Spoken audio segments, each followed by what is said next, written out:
Live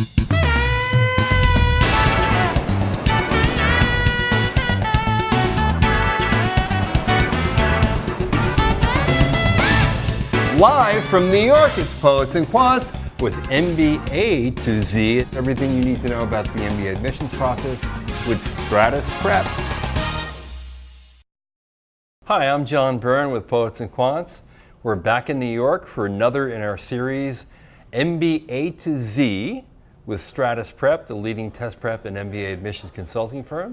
With me today in New York, Stratus headquarters, is Harold Simansky, MIT Sloan grad, entrepreneur, former Byrne, and someone who has helped applicants get into Harvard, Columbia, NYU, Cornell, INSEAD, and many other great schools. Harold, welcome. Thank you very much, John. I'm very happy to be here. So tell us how selective the schools are and how you can beat the odds. Sure. You know, at the end of the day, these are very hard schools to get into. You know, right now, MIT is accepting maybe 1 out of 10. Harvard Business School is looking at about 1 out of 12. And finally, Stanford, the most selective, 1 out of 14. So most applicants start in a simple place with the rankings. What do you think about that? You know, at the end of the day, you really have to create a ranking that's best for you. And in order to do that, we recommend 5 different lenses in which to view all the schools. We call them the 5 C's. It begins with curriculum. Can you go to that school and actually take the courses you want, the courses that's going to push your career forward? And in that case, you're taking a deeper dive into the elective offerings, right? That's exactly right. You can go to a school like Rice and take a course that's post-merger integration in the oil and gas industry. You're not going to find that course in other places.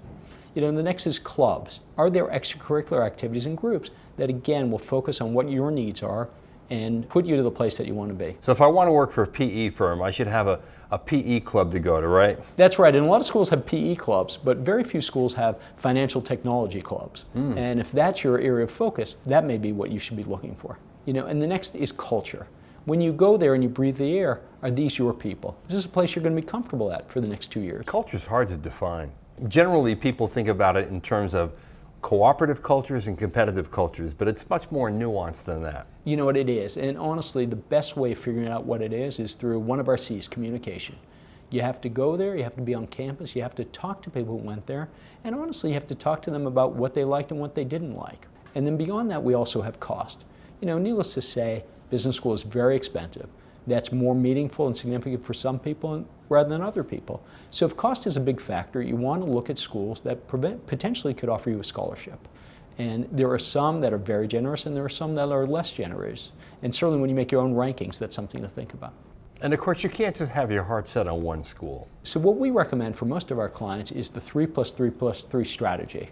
You know, 3 reach schools, schools that you'd like to get into, but you know, have small chance of actually doing that.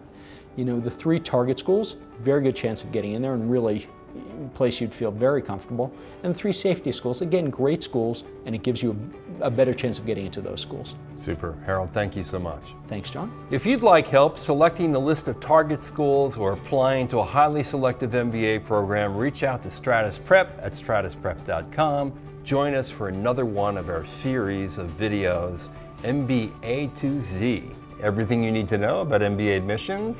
This is John Byrne with Poets and Quants. Thanks for watching.